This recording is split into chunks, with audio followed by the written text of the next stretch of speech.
Hello, I'm Tom McRae. This is Counting the Cost on Al Jazeera, your weekly look at the world of business and economics. This week, admitting Israel's isolation over the genocide in Gaza. Benjamin Netanyahu urges Israelis to brace for a self-sufficient economy as boycotts grow. But can the nation afford to stand alone? A special tech relationship. American corporate giants are pledging billions of dollars to build Britain's AI infrastructure. But will the deal pay off, or is the UK giving up too much to the US? And the race for Africa's critical minerals is heating up.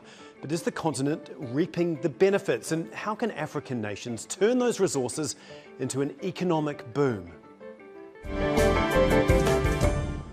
From a startup nation to super Sparta. For years, Israel's high-tech industry has transformed it into a global economic powerhouse. But Prime Minister Benjamin Netanyahu now warns his country may soon be forced to become economically self-sufficient and less reliant on external trade. He called the new model Super Sparta, invoking the ancient Greek city-state famous for its militarism and austere way of life. In a rare acknowledgement of the impact of Israel's genocide in Gaza, Netanyahu admitted the nation is facing unprecedented global isolation, which could last for years. His vision has sparked a backlash among many Israelis, forcing him to backtrack on his remarks. But Netanyahu insists he will press ahead with the war, which is already the longest and most expensive in Israel's history. Fintan Monahan reports. Israeli Prime Minister Benjamin Netanyahu wants his nation to become a super Sparta, a bastion of economic self-sufficiency in the face of international pressure over the genocide in Gaza. He later softened his stance to reassure the markets, but maintained that Israel must rely on domestically produced weapons. We are going to produce an independent arms industry, very powerful, very strong, that can withstand any kind of international political constraints and will provide security for the state of Israel. This is what I envision for the state. As Israel ramps up its ground assault on Gaza City, it's finding itself increasingly isolated on the international stage. While the US remains a firm ally, Europe has begun applying pressure. Israel already faces partial or complete arms embargoes from many European countries, including France, the UK and the Netherlands. And a growing number of EU countries support broader sanctions and trade penalties. Israel's economy is under pressure. The economy grew by just 1% in 2024, the weakest in 2 decades, excluding the years of the pandemic. Early figures for 2025 suggest this sluggish performance is set to continue. Public finances are stretched. In 2024, military spending surged to more than $46 billion, making up well over 8% of GDP. The deficit has soared along with borrowing on international markets. Hundreds of thousands of Israelis have been called up as reservists. This has caused serious disruptions in many industries. The economy has become increasingly reliant on the tech sector. It's proved resilient despite disruptions. It makes up 64% of exports and around 20% of total GDP. But it may be vulnerable to sanctions. Some question whether the war in Gaza is economically sustainable. Full occupation of Gaza, especially if Netanyahu intends this occupation to be for the long run, is going to be enormously costly because it will basically mean that Israel will be responsible not only for the cost involving the military presence in Gaza, but also for the cost involving the life of civilians in Gaza, right? Israel will not be able to sustain the situation that is prevailing now with hunger and death in Gaza. It will have to be accountable to the welfare of the Palestinian civilians. International criticism is growing over Israel's genocide in Gaza. Its leaders consider their country to be under siege. But ending their siege on Gaza may be the only way they can avoid isolation. Fintan Monahan, Al Jazeera, for Counting the Cost. Well, joining us now is Daniele Bianchi. He's an associate professor at the School of Economics and Finance at Queen Mary University of London. That's where he joins us from. Thanks very much for being with us here on Counting the Cost. As we heard from the Israeli Prime Minister, he warned that Israel is facing an isolation that could potentially last for years. I mean, has no choice but to stand on its own now. How much truth is there behind what is a relatively rare statement from Netanyahu on the impact the war is having on Israel? Thanks for having me. The short answer is that Israel cannot sustain economic autarky, as the Prime Minister called it. It's a small open economy that heavily relies on imports from China, exporting to the US. So from an economic standpoint, autarky is not sustainable, certainly not in the long term. My feeling is that really what it was referring to is the arms industry, given the tightening pressure, especially from the EU countries when it comes to arms exports. He backtracked, saying it wasn't just about the wider economy, but specifically about its defence sector. Is it really that the defence sector is under threat? I mean, and can Israel at this point in time in the war actually wean itself off foreign weapons? The arms industry heavily depends on the US at the moment. So from a strategic standpoint, makes sense to have a self-sufficient arms industry, weapon industry. So from the point of view of the Israeli, policies, makes a lot of sense. And I think that really comes from the pressure that is coming, especially from the EU when it comes to arms embargoes. Yeah, talking about the EU, and a number of countries have put arms embargoes, including France, Netherlands, the UK, Spain and Italy, among others. But like you say, with the US unlikely to change its stance when it comes to arming Israel, do any of those embargoes that the EU and other countries put on Israel actually make a difference at this point? Because the US is the vast provider of arms to Israel. Yeah, that's true. That's definitely true. And although I'd like to think that these embargoes from the EU can have some measurable effect, it's mostly, political pressure, if anything, because the fact of the matter is that to the extent that the US keeps supporting Israel as is doing at the moment, it's hard to see any real effect from these EU embargoes. It's going to be marginal to a large extent. I mean, as Netanyahu alluded to, and many others around the world have also said, that Israel is becoming increasingly isolated, and there is this threat of economic isolation now. I mean, the European Commission is also prepared to discuss the potential suspension of part of the Israeli-EU trade agreement. I mean, if that happened, what sort of impact would that have on the Israeli economy?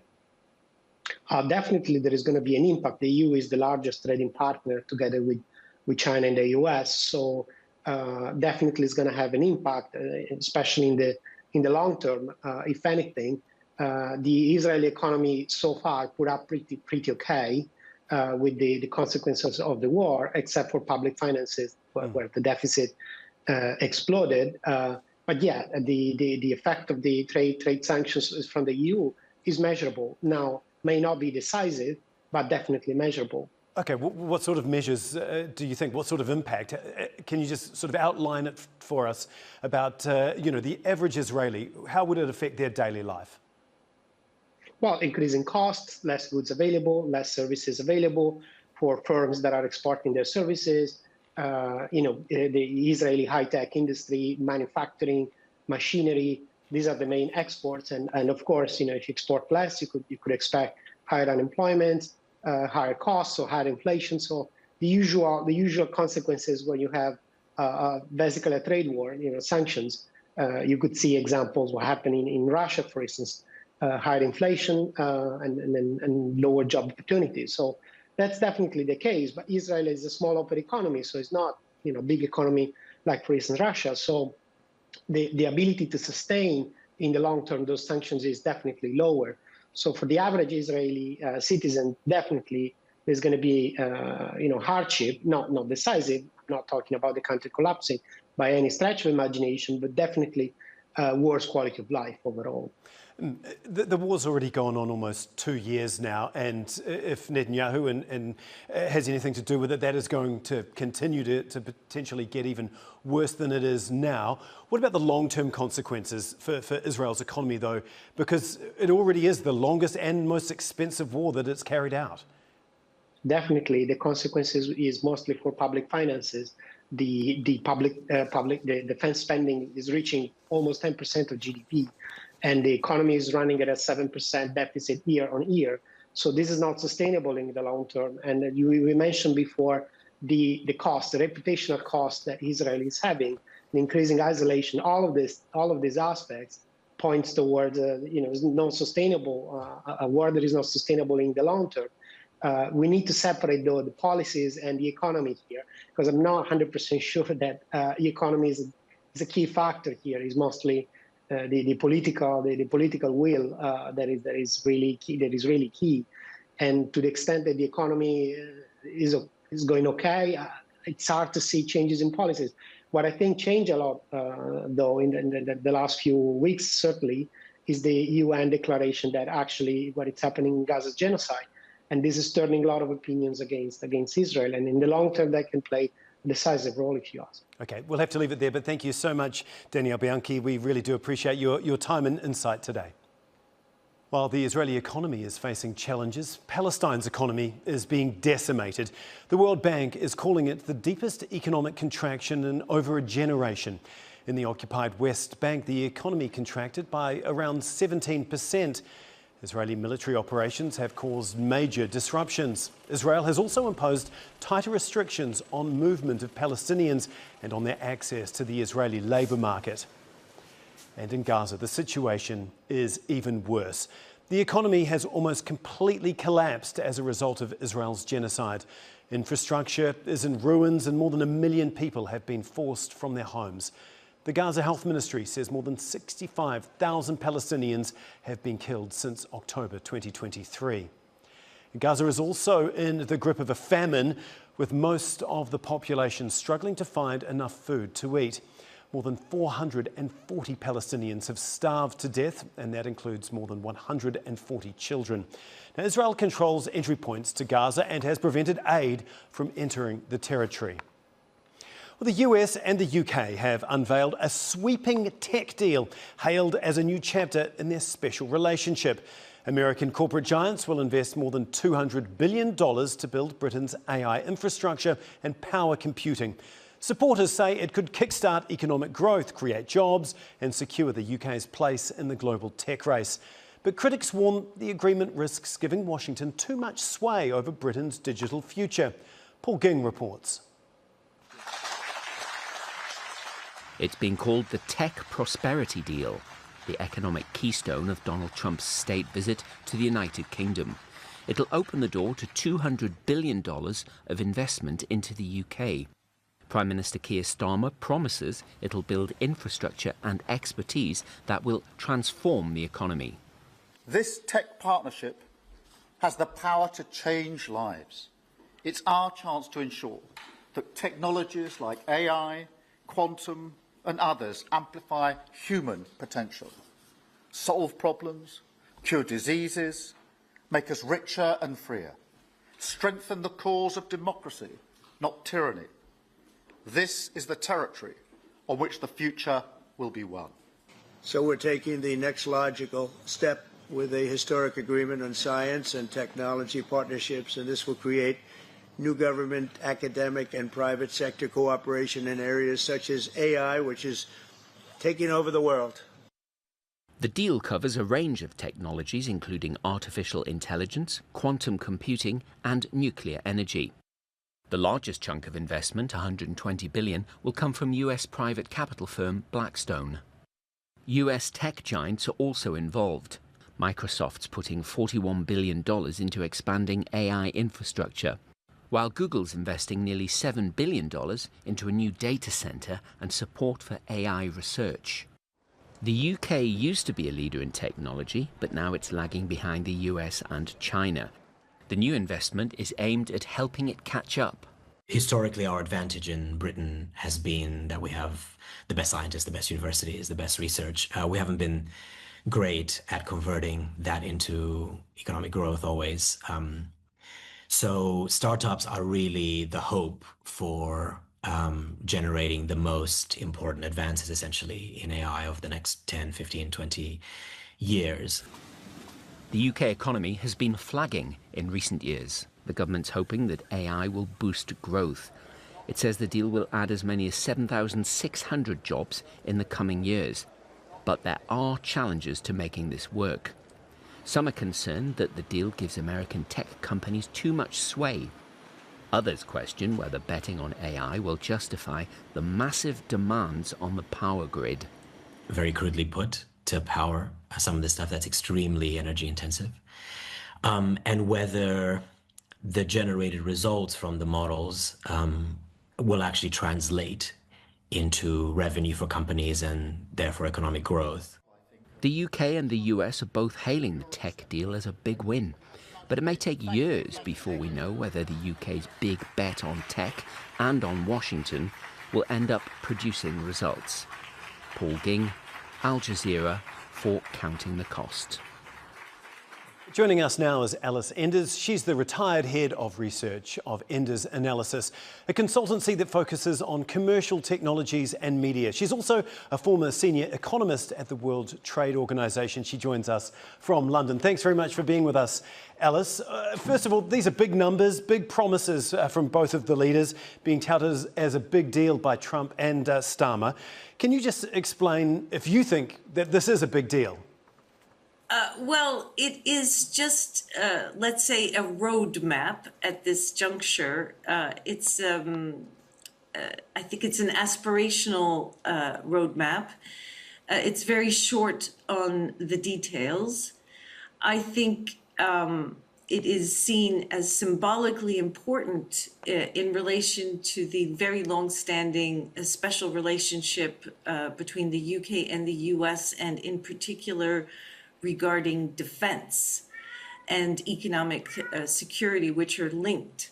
And it's pretty skimpy on the numbers. I think as your pre-roll demonstrated, the anticipated job creation is about 7,600 jobs. And there are 32.5 million people at work in the UK. So I think we can see that it's not exactly going to budge the dial on employment and therefore on economic growth as such. Like you say, there are big question marks over some of the details in this. Is the UK playing catch up here, and what is it having to give up to the US in trying to get involved in the AI race at the moment? I think the most important thing is that the US intends to keep very tight control over AI technology of all kinds. And therefore, the important thing is that these are US tech companies that will be engaged in this activity in the UK. It is implausible to believe the UK can catch up on AI because, as you mentioned, it's the US and China that are leading that particular race at this time. Yeah, the government says, more than $200 billion worth of investment from US companies, going to create 7,600 odd jobs. But what are the details around those? And when would the UK, when would Britain actually start to see some of the economic growth that is promised from this deal? The UK does have as its central premise that AI will be productivity enhancing. The UK has had a very difficult profile on productivity. I personally do not believe that AI will be productivity enhancing in an economy that's primarily service-based, education, healthcare, restaurant services. These are not going to be enhanced by AI. Of course, there are important implications for AI in terms of health diagnoses and things like that. But this is a chimera, I'm afraid to say, as an economist. And I think the important thing is the investment aspect is very helpful for the current account deficit of the UK, which is very substantial. So it's really, I think, a roadmap, aspirational, a hopeful scenario when it will not be tested for results or outcomes. I think it's important for the UK, on the occasion of Trump's visit, to have had something to show for it. Indeed. We obviously know that AI is very power hungry. What potential impact is this going to have on Britain's power grid, do you think? The UK has a very substantial disadvantage in the area of industrial energy costs. We have the highest energy costs in the OECD. And that's where the nuclear energy component comes into play. We cannot reasonably support an AI infrastructure without solving the problem of not only supply, but also the price. Wind energy is very plentiful in the UK, but it's intermittent. And so I see this much more as a longer term, medium term sort of blueprint, getting the power aspect of the equation resolved through nuclear energy. Right. I want to read you a quick quote from Nick Clegg, the UK's former Deputy Prime Minister. He was also an executive at Meta. He said that this is just another version of the UK holding on to Uncle Sam's coattails. Do you agree with that statement? I think it's a bit harsh because I think this is part of a very long-term alliance and inclination. It is true that the UK was once part of the EU. It is true that it could once have been sort of grasping the coattails of the EU. But in the context of the conflict between Russia and Ukraine, the importance of NATO, the importance of defense, I think it's inevitable that the UK is playing a leading role in shoring up the UK relationship so that the US does not lose sight of Europe and of the UK in particular. Alice, thank you so much. We really do appreciate your time. Alice Enders there for us from London. Well, President Donald Trump has announced a one-time $100,000 fee on H-1B new visa applications. The visa allows companies to hire foreign workers in skilled occupations, including IT, healthcare and engineering. The cost previously ranged from around $1,700 to $4,500, depending on whether the visa was expedited. It is paid by companies sponsoring the visas rather than applicants themselves. Now, each year, Congress caps the visas at $85,000, awarded through a lottery system. The Trump administration says the higher fee is meant to encourage companies to hire more American workers. Critics say the visa undercuts the American workforce, while supporters counter that the program allows the US to attract top talent from around the world. Well, from smartphones to electric cars, critical minerals are an essential part of the technology we rely on every day. As world governments race to cut carbon emissions and shift to clean energy, demand for these elements keeps rising. With vast reserves, Africa is central to that global supply chain. But it stands at a crossroads. Will the mineral boom bring sustainable development and prosperity to the continent, or will African nations be left behind? We will discuss that with our guest shortly, but first let's look at Africa's critical mineral wealth. The elements are mined in 31 of the 54 countries on the African continent. South Africa, Nigeria and Morocco mine the largest variety of minerals. Africa accounts for 81% of the world's platinum production, 74% of cobalt, 72% of tantalum and 64% of manganese. According to the International Monetary Fund, critical minerals should boost sub-Saharan Africa's GDP by 12% over 25 years. Demand for critical minerals is expected to triple over the next decade and a half, but that brings concerns over environmental damage and human rights abuses. Reports of unsafe working conditions and a lack of environmental protections in Africa increased by 73% in 2024. And 40% of mining deaths globally in 2024 were in Zambia, Democratic Republic of Congo and Guinea. Well, joining us now is David Awero. He's an international development and trade analyst and a principal consultant at the Africa Development think tank. He joins us now from Nairobi. Thanks so much for being with us. First of all, can you just give us an overview of how important these critical minerals are to Africa's economic fortunes in the next 5 to 10 years? Yeah, thank you very much for having me. As you know, the headline, of course, is there's expected to be a big GDP bump, quoted by IMF at about 12% per year across the countries where these minerals are being extracted over the next 25 years. So what we anticipate is, a lot of fiscal revenue bump and therefore better public service provision and infrastructure going into that. Secondly, of course, we know job creation. A lot of these minerals are extracted via artisanal mining, which is informal mining. And therefore, expectation is that there ought to be some job creation as well as diversification as countries move from raw extraction to local processing and refining to achieve value addition. And then, of course, lastly, we expect a lot more FDI, foreign direct investments, flowing into the continent, given the interest from various world actors on the continent. Well, we know that the US and China is battling for influence and control over the supply chain of these critical minerals. I mean, are African nations actually benefiting from all of this, or are they being exploited by the US, China, and other Western nations? There's a bit of both. On the one hand, we are seeing a lot of legislative reform so that there is greater resource management in terms of transparency in the sector, as well as in terms of revenue usage that flows from the sector. But at the same time, we're still plagued with a lot of instances of poor governance, corruption, and as well as illicit financial flows in the sector. So it's a bit of hit and miss with a lot of legislative reform going on across the continent. Last year, the UN Trade and Development estimated that African countries were only getting about 40% of the potential revenue from the extraction of critical minerals. Why is that, and what can they do to try and turn that around? There are a number of things that lead to that. The first one, of course, is just the low value addition that happens on the continent. So a lot of reform is to try and at least go up the value chain in terms of what's being exported outside of the continent from a minerals perspective. So therefore, a lot more investment in the processing of the raw products that we previously export.